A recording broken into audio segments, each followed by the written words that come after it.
Suivre, il est seulement 11e.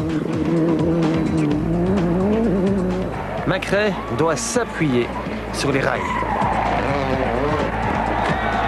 Et Burns visite les fossés. Mais le Britannique a de la chance, il repart.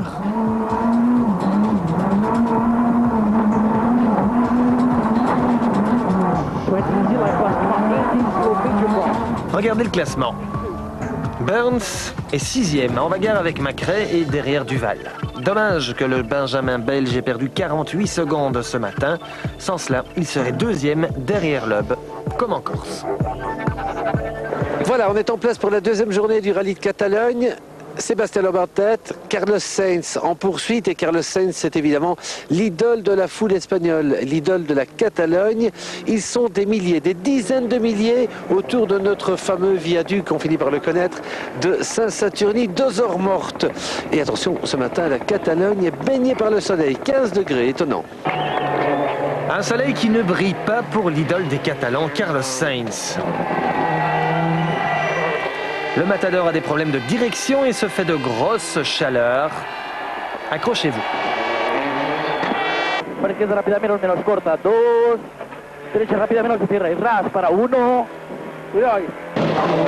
Martin signe un scratch et dépasse l'Espagnol. Panizzi signe 2 scratchs et dépasse lui aussi Sainz. Il revient 2e à égalité avec Martin.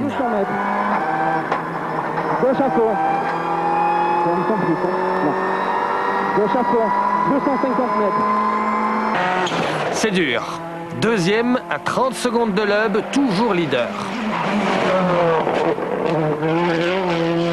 On a creusé, pas par rapport à Martin et Panizzi qui roulent très fort là, ce matin.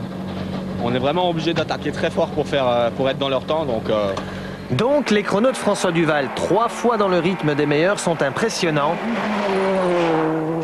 Surtout vu sa faible expérience. Le jeune Belge est revenu à 11 secondes de Sainz malgré des problèmes de frein.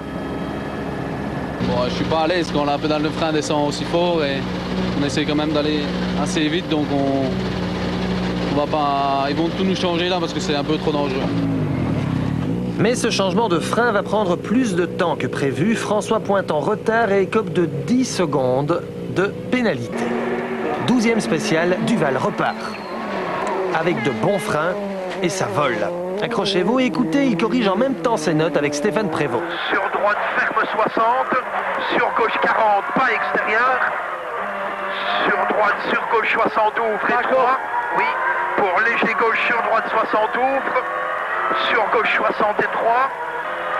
Pour sommet à fond, tenir gauche, pour long droite, 140, ferme. Pour droite à fond. Pour droite sans corde ferme, oui, sans corde ferme. Sur léger gauche à fond, sur léger droite à fond. 50 gauche, 120 ferme, corde. 120 ferme, corde. 50 gauche en corde ferme en frein. Arrière droite 43. Pour droite 70 ferme, pas corde. Ça va très vite et ce n'est pas fini. Droite 140, pour gauche 140 ferme fort, corde. Gaffe à celui-ci. 140 ferme fort, corde, gaffe. 100, sommet 120 en frein, 25 pièges. Sur gauche 60 ferme, arrivée.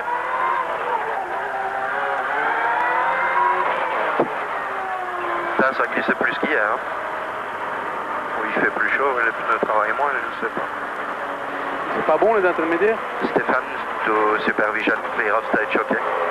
Si, mais je les ai eu chaque fois sur les chances devant nous. Mais ça glissait plus qu'hier, c'est bon, c'est 3 secondes moins vite qu'hier. Mais je suis sûr qu'il y en a beaucoup qui vont moins vite. Ouais, c'est pas mal. C'est pas mal. J'ai pas encore trop confiance avec les freins. C'est à l'arrière, à mon avis que c'est un peu voilé, mais ça va pour l'instant. François ne le sait pas encore, mais il vient de signer le scratch, 7 dixièmes devant Panizzi. 1 seconde devant Gronholm. 2 secondes 8 devant Loeb.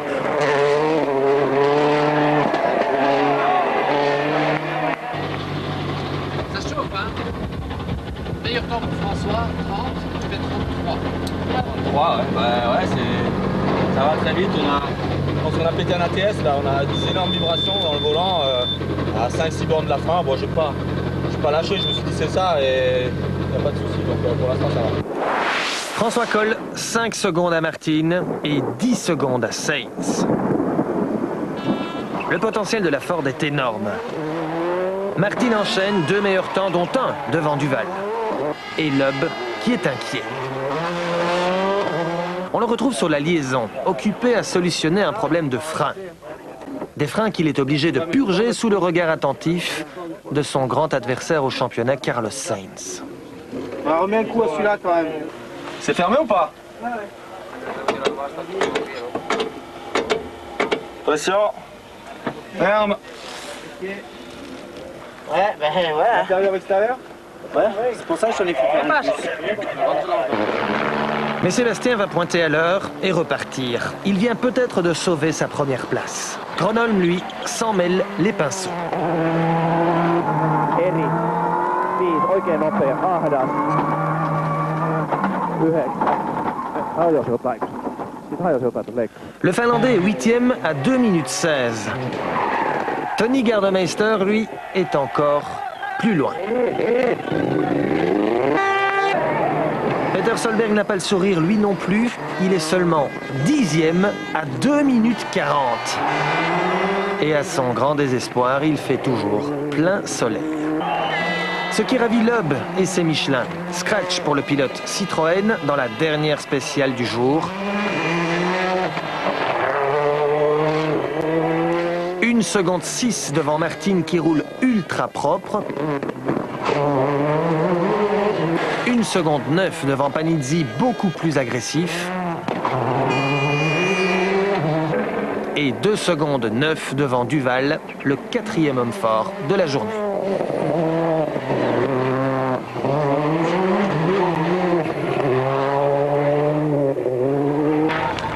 Regardez le classement. En tête, Loeb, 20 secondes d'avance sur Martin, 36 sur Panizzi. Sainz est 4e et Duval n'est pas loin, 4 secondes derrière. Burns est 6e, Macrae 7e, Solberg seulement 10e. On est à 20 secondes devant Martin, donc c'est pas mal, c'est une belle avance pour demain. C'est pas énorme non plus, il va falloir continuer à attaquer parce que lui il va pas se relâcher, mais bon, pour l'instant ça se présente bien. Il y a quand même malgré tout une déception sur la dernière boucle parce qu'on perd une bonne quinzaine de secondes suite encore à ces petits problèmes hydro qui continuent à nous perturber, à nous poursuivre, et c'est un enfer. Le moral est là, il est retrouvé maintenant pleinement. Le moral, j'ai jamais perdu mon moral. Qui dit ça? Ça fait 3 rallyes qu'on s'enquiquine sur des petites histoires de comportement de voiture. Regardez, il a été atteint par le moral hier, Marcus, qui perd 2 minutes dans la journée, et que d'un coup aujourd'hui il se remet à faire des temps. Et Richard et moi, à chaque rallye, il y a au moins à chaque fois une voire 2 voitures qui à un moment donné a des problèmes. Heureusement pour nous, on a eu des problèmes sur la dernière boucle de la journée. C'est comme ça. Mais le problème, c'est que c'est dur d'encaisser ça. On se bat depuis ce matin, depuis hier après-midi à la seconde près, et d'un coup j'en lâche une quinzaine. Le soleil a disparu et il fait moins froid, mais il pleut sur le fameux viaduc de Saint-Saturnin-d'Ozermatt. Et on sait que lorsqu'il pleut et lorsque les pilotes sont transformés en passagers de la pluie, tout peut être chamboulé. Grande question, Loeb va-t-il résister au retour de certaines voitures bleues? Souvenez-vous, Solberg priait pour qu'il pleuve, car Subaru est la seule équipe à se chausser de pneus dont l'adhérence sur sol mouillé est largement supérieure à celle de ses adversaires.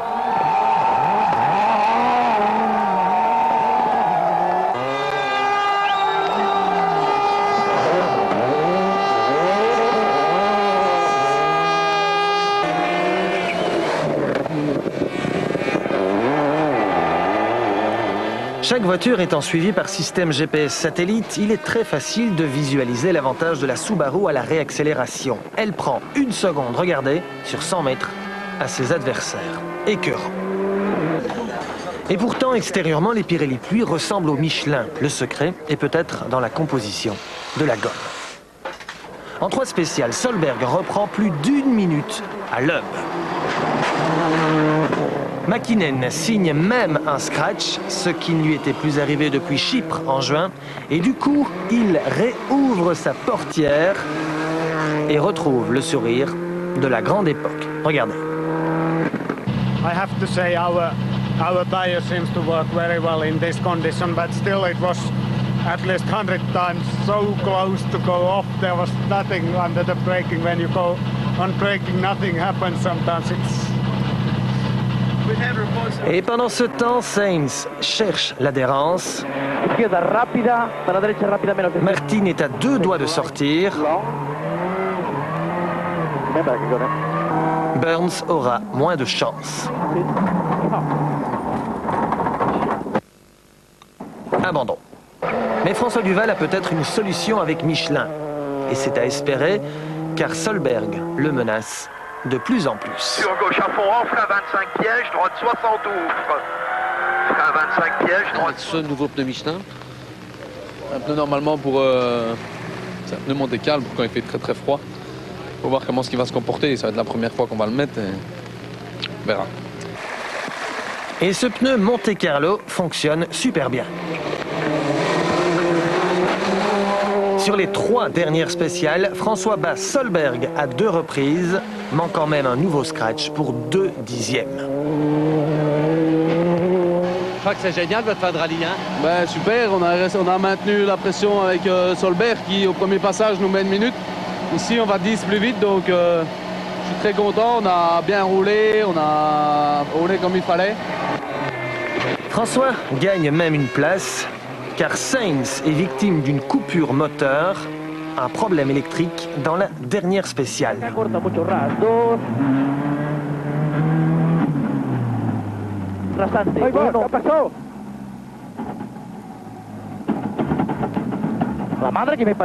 Il va perdre une 40aine de secondes.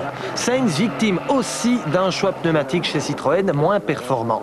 Une stratégie étonnante puisque chez Citroën, ils n'ont pas opté pour ces fameuses gommes Michelin Monte Carlo, au contraire de Ford et Peugeot. Ford avec Martin en bagarre pour la 2e place contre la Peugeot de Panizzi. À l'arrivée de la dernière spéciale, Gilles attend le chrono de l'Estonien. Martine, les splits de Martine, putain, on n'a pas de temps. Non, mais je ne sais pas où est Martine. Tu fais combien toi 23-38. Tu dis 3 secondes. À qui? À Martine. Ah, maintenant il reste Sébastien. Ok, on y va, on peut pas rester. Loeb arrive. Il avait plus de 30 secondes d'avance sur Panizzi avant cette dernière spéciale. Normalement, c'est bon.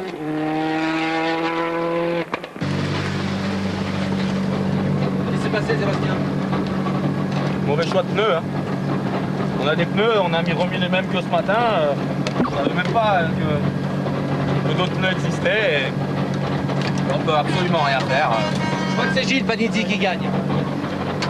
Ouais, a priori c'est Panizzi qui gagne, ouais. Ouais, c'est Gilles, ouais. C'est la course. Mauvais choix de pneus, c'est tout. Hein. C'est pas grave, on est toujours là pour le championnat quand même. On est encore là pour le championnat, il faut positiver. C'est pas grave. Incroyable retournement de situation. C'est Panizzi qui gagne dans la dernière spéciale et qui relance Peugeot dans la course au titre constructeur.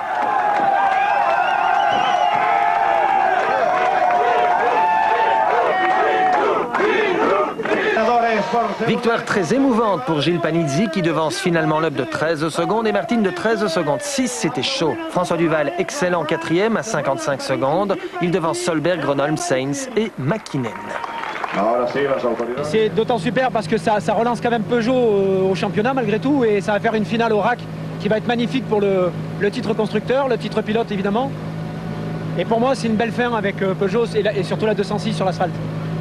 Je pourrais pas rêver mieux. Au championnat pilote, Loeb a rejoint Sainz en tête, mais Solberg n'a qu'un point de retard et Burns peut toujours être champion. Le titre va donc se jouer dans moins de 15 jours dans la boue au RAC, un rallye que Solberg, Sainz et Burns ont déjà remporté. Jamais Loeb. Vous les petits qui serez avec nous au Champions Day 2003, c'est certain, le 23 novembre, vous rêvez de devenir un jour pilote de rallye, pourquoi pas de participer au championnat du monde des rallyes. Mais comme vous êtes encore trop petit ou trop petite, bien en attendant, vous jouez avec des voitures radiocommandées et vous participez à la Junior Benelux Champions Race qui s'est disputée en Hollande. L'enjeu, c'est un voyage tout frais payé au rallye de Monte Carlo 2004 et ce soir, eh bien, c'est la 5e des 6 qualifications avec Pierre-André Maty. Pierre-André Mathy en jaune contre Daniel Jensen et Phil Hugmans. Pierre-André a été bloqué. Il repart, prend la tête et creuse l'écart.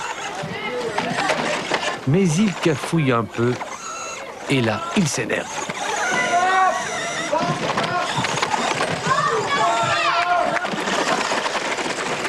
Le Hollandais Daniel Jensen en rouge en profite pour s'échapper.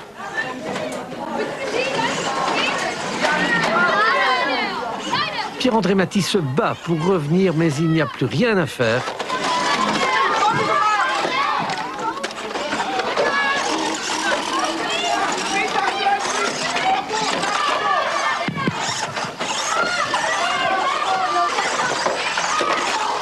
En marche arrière, Daniel Jensen gagne. Raconte-moi, c'était tout triste, tout déçu.